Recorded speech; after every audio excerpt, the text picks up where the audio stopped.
নমস্কার বন্ধুরা, poppy kitchen with village ফুডে আপনাদের সবাইকে অনেক অনেক স্বাগত জানাই। এর আগে অনেক শাক সবজি মাছ মাংস রেসিপি করে দেখিয়েছি আপনাদের। আজকে যে দুটো রেসিপি আপনাদের সঙ্গে শেয়ার করব সম্পূর্ণ অন্য রকম। অনেক দিন ধরেই বলছেন আপনারা পাঁপড়ের রেসিপি করে দেখানোর জন্য, তাই আজকে আমি আপনাদের পাঁপড়ের রেসিপি করে দেখাবো। আর এই পাঁপড়ের রেসিপিটা খেলে কিন্তু মাছ মাংস খাওয়ার কথা ভুলে যাবেন। আর তার সঙ্গে থাকবে নতুন ধরনের একটা সবজি রেসিপি, ফুটিকের রেসিপি। ফুটিকটা দেখতে অসাধারণ, আপনাদের দেখাবো।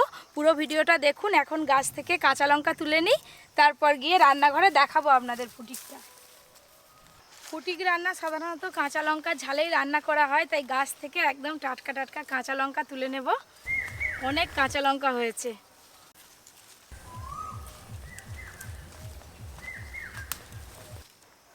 আমাদের এই গাছে যা কাঁচা লঙ্কা হয়, সারা সিজনে আর কাঁচা লঙ্কা বাজার থেকে কিনতে হয় না। এই গাছ থেকে কাঁচা লঙ্কা তুলে বাড়িতে রান্না হয়, মুড়ি দিয়ে খাওয়া হয়, সব কিছুই। এই কাঁচা লঙ্কাটা একদম গাছের গোড়াতেই হয়েছে। আজকে যে ফুটিকটা রান্না করব, ছোটোবেলায় বহু খেয়েছি, এখন যেন ফুটিক আর দেখাই যায় না বাজারে, খুব একটা রান্নাও হয় না। বহু পুরনো দিনের রান্না, কিন্তু খুব মজাদার, বেশ ভালো লাগে খেতে গরম গরম ভাতে।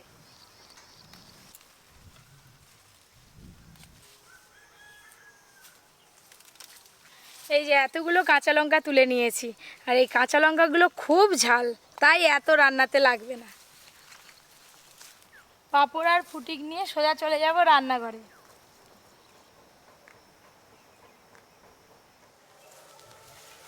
আপনাদের সেই ফুটির কথা বলছিলাম না, এই সেই ফুটি। এই দেখুন, দেখতে কতকটা শসার মতো, কিন্তু এটা শসা না, ফুটি। আজকে এটাই রান্না করব।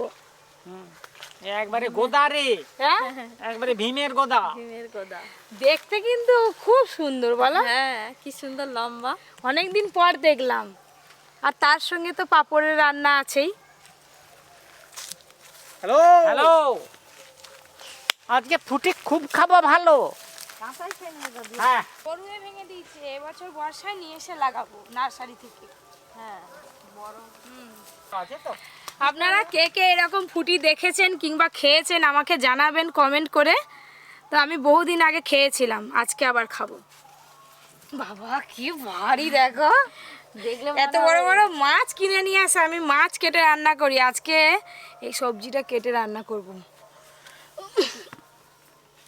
ফুটির গাটা দেখুন, একদম প্লেন, আর কি সুন্দর এই যে খাঁচকাটা খাঁচকাটা। আমাদের দিকে তো সবাই এইটাকে ফুটিই বলে, আপনাদের ওইদিকে কি নামে পরিচিত এটা জানাবেন। দেখি তো, আমি মাপি তো কত হয়। কই আসো, দে দে, আমি মাপবো।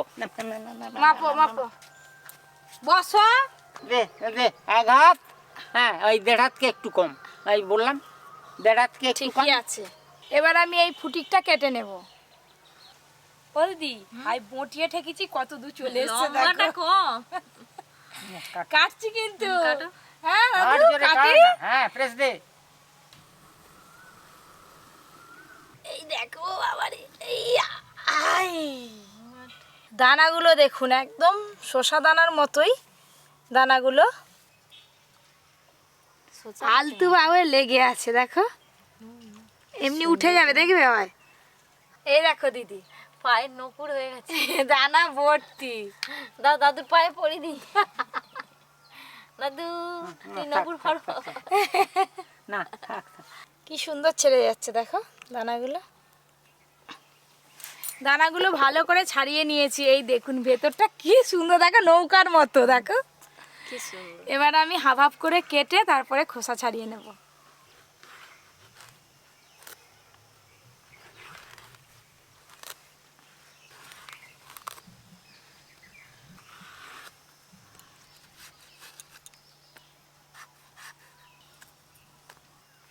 একটু বড় বড় করে কাটবো। সাইজটা ঠিক আছে তো দাদু? এটাই নাও গো। আচ্ছা তুমি আর আমি এরকম করে করে যাবো। আচ্ছা আচ্ছা আচ্ছা। বেহুলা লক্ষিন্দর। বেহুলা আর লক্ষ্মীন্দর। বেহুলা 6 মাস তার পতিকে নিয়েছিল। 6 সে মাস 6 মাস ছিল, আমি তোমাকে নিয়ে 1 বছর থাকবো। এই নৌকো এমন এমন করতে। চলো এখনই চলো, এগুলো আর কিছু করতে হবে না।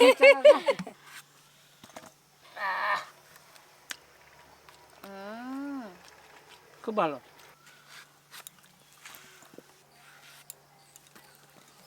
এক গামলি ফুটি কেটে নিয়েছি, এবার রান্না শুরু করব। এখন আমি কিছু বাটতে পারছি না, পপি ওদিকে কি স্পেশাল মশলা তৈরি করবে সেটা আগে বাটবো, তারপর মশলা করব। আজকে দুটো রান্নাতেই স্পেশাল ভাজা মশলা লাগবে, তাই প্রথমে আমি ভাজা মশলা বানিয়ে নেব। ভাজা মশলার জন্য এখানে নিয়েছি গোটা গরম মশলা, গোটা জিরে, গোটা ধনে, শুকনো লঙ্কা আর গোলমরিচ। আজকে যে ভাজা মশলাটা বানাচ্ছি, এই ভাজা মশলাটা শুধু আজকে রান্নার জন্য না, যে কোনো নিরামিষ রান্নাতে আপনারা দিতে পারেন, রান্নার স্বাদ বদলে যাবে। মশলা ভাজার গন্ধ পাচ্ছ? একটু ঠান্ডা হলে গুঁড়ো করে নিবে। প্রথমে আমি ফুটিকটা রান্না করব, তার জন্য কড়াই সর্ষের তেল দেব।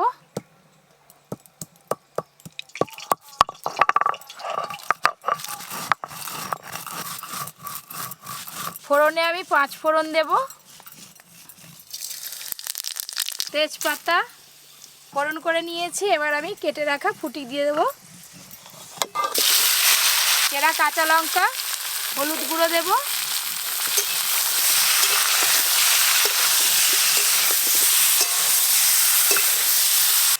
ফুটিক রান্নাতে মশলা বিশেষ কিছু লাগে না, এই ভাজা মশলাতেই রান্না করে নেব, আর কিছু দেব না। রান্না হচ্ছে হ্যাঁ, এই ভাজা মশলাটা ঘুগনি ছক্কাতে দিলে যা সুন্দর লাগবে ঘুগনিটা। অল্প একটু জল দেব। তুমি আর ঘুমাইও না।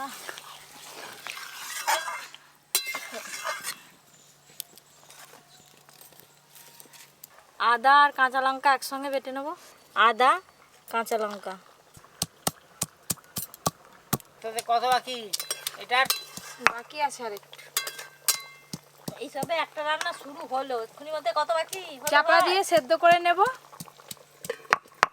আমি এখনই আসতেছি রে। সময় চলে গেলে আর পাবে না। আচ্ছা, তোমরা খাও, খেয়ে নিবে।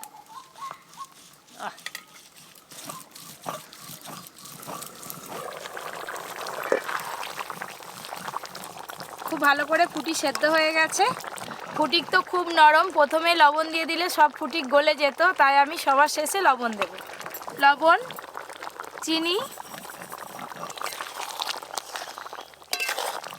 দেখলেন তো ফুটিক রান্না কত সহজ, আর ফুটিক খেলে স্বাস্থ্যের পক্ষেও বেশ ভালো। সব শেষে এই ভাজা মশলাটা দিয়ে নামিয়ে নেব। ভাজা মশলাটা দেওয়ার পর রান্নার রংটাই চেঞ্জ হয়ে গেল, দেখো। এবার ঢেলে নেব।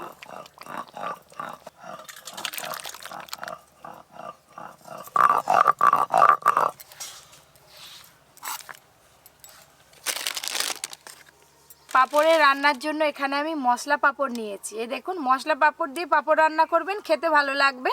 বড় বড় সাইজের পাঁপড় নিয়েছি, সেই জন্য অর্ধেক করে কেটে নেব। আর মশলা পাঁপড় এর থেকে ছোট সাইজেরও পাওয়া যায়, সেই পাঁপড়টা আপনারা গোটা গোটাও রান্না করতে পারেন।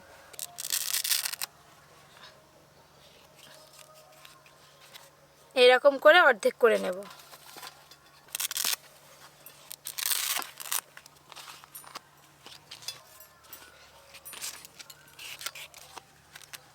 অনেক হয়ে গেছে, বাদ বাকি এগুলো রয়ে গেছে, এগুলো বাড়িতে ভাজা করে খেয়ে নেব। এই যে এতগুলো পাঁপড় অর্ধেক করে কেটে নিয়েছি, এবার এই পাঁপড়গুলো প্রথমে ভেজে নেব। অনেকেই কাঁচা পাঁপড়ে রান্না করে, কিন্তু আজকে আমি ভেজে রান্না করব। সর্ষের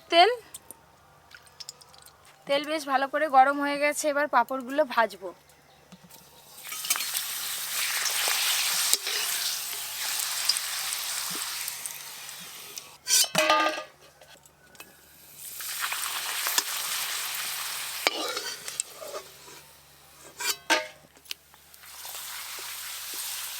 হ্যালো, কি গো, কি হচ্ছে এখন? পাঁপড় ভাজার গন্ধ চলে এলে? হ্যাঁ, হ্যাঁ। হ্যাঁ, জানি তো, দাদু ঠিক সময় এসে যাবে। মেলায় পাঁপড় ভাজা খাই দিলাম, তুমি আমাকে পাঁপড় ভাজা খাওয়ালেনি, আমি খাই দিলাম। না, তুমি ধরো। না আমি খাবো নি, আমাকে পাঁপড় ভাজা নিয়ে আমাকেই দিচ্ছে।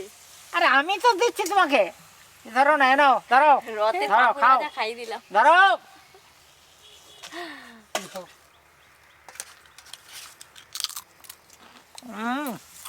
খুব ভালো রে। সব পাঁপড়গুলো তো ভেজে নিলাম, ওই একই তেলে আলুগুলো ভালো করে ভেজে নেব। পাঁপড়ের রান্নার জন্য আলুগুলো আমি এরকম ডুমো ডুমো করে কেটে নিয়েছি, ভেজে নেব। লবণ। আলুগুলো বেশ ভালো করে ভেজে নিয়েছি।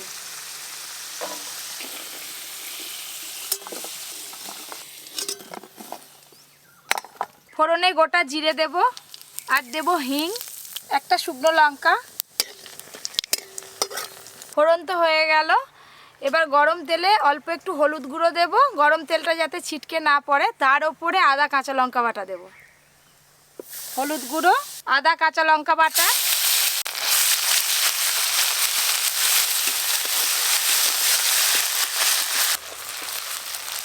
তুমি এখনো গামলিটা ওদিকে রাখছো?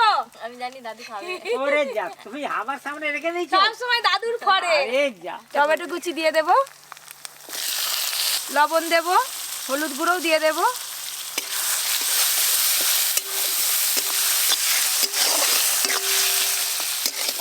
আদার সঙ্গে কাঁচা লঙ্কা বাটা আছে, চাইলে আপনারা গুঁড়ো লঙ্কা নাও দিতে পারেন, আমি অল্প একটু দেব। লঙ্কা গুঁড়ো, জিরে গুঁড়ো, ধনে গুঁড়ো। মশলা যাতে পুড়ে না যায় অল্প একটু জল দেব।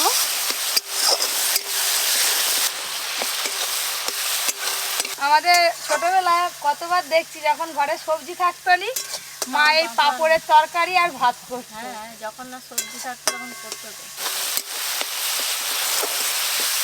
মশলা কষা হয়ে গেছে, ভেজে রাখা আলু মশলাতে দিয়ে দেব।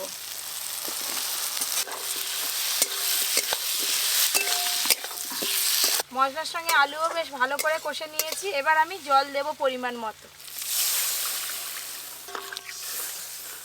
আলু তো ভাজার সময় অর্ধেকের বেশি সেদ্ধ হয়েই আছে, আলু আলাদা করে আর সেদ্ধ করতে সময় লাগবে না।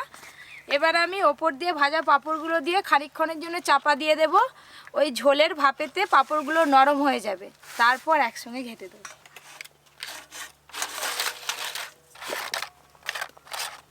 এই যে ভাজা পাঁপড়গুলো দিলাম, আমি কিন্তু আর খুন্তি দিয়ে এখন নাড়বো না, এখন নাড়তে গেলে ভেঙে যাবে। চাপা দিয়ে রেখে দেবো, খানিকক্ষণ পর দেখবে এমনি পাঁপড়গুলো নরম হয়ে যাবে।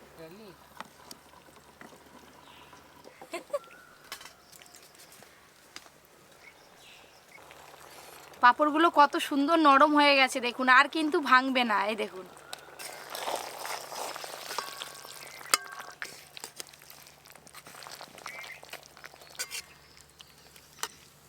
পপের তরকারি তো হয়ে গেল।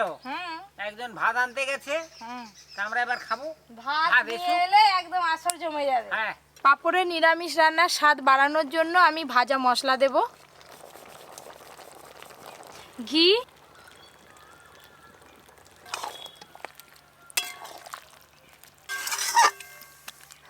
নিরামিষ পাঁপড়ের রান্নাও হয়ে গেল। দুটো রান্না হলো, কতক্ষণ গেল?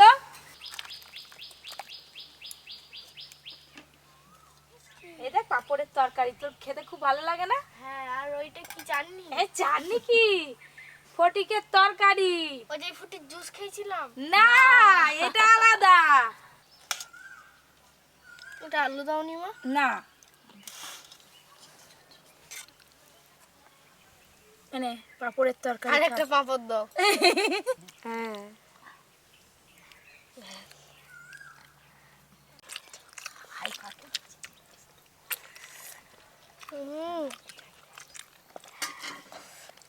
কাকুরের তরকারি খাচ্ছি আমি। কাকুরে ফটিক ফটিক আমার কাকুর ফটিক একই রকম সে মনে হয়েছে পড়ে। পুরোনো দিনের রান্না দাদু। হ্যাঁ,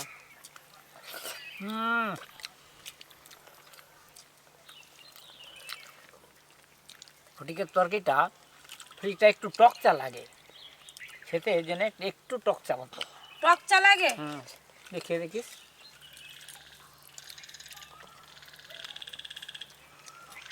ফটিকের তরকারিটা একদম অন্যরকম স্বাদ লাগছে।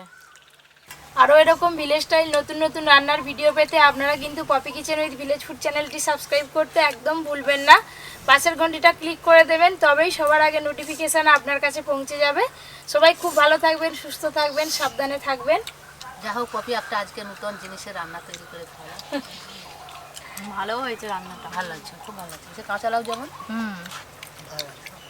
এইভাবে আমরা আজকে দেখলেন তো কিভাবে রান্না হলো, কিভাবে কি ওইভাবে আপনারাও করে খাবেন। কারণ সামনে জামাই ষষ্ঠী, জামাইকে ডেকে আনবেন আর অমনি জামাই ষষ্ঠীকে খাওয়াতে হবে তো।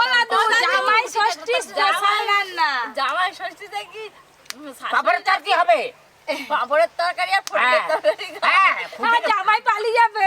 জামাই আগে পালিয়ে যাবে। আরে ফুটিকের নেই হল বাদ পাঁপড়টা তো হবে তবে পাঁপড়টা পুরো ডিমের মতোই লাগছে। একবার ডিমের অমলেট মতো। দারুণ।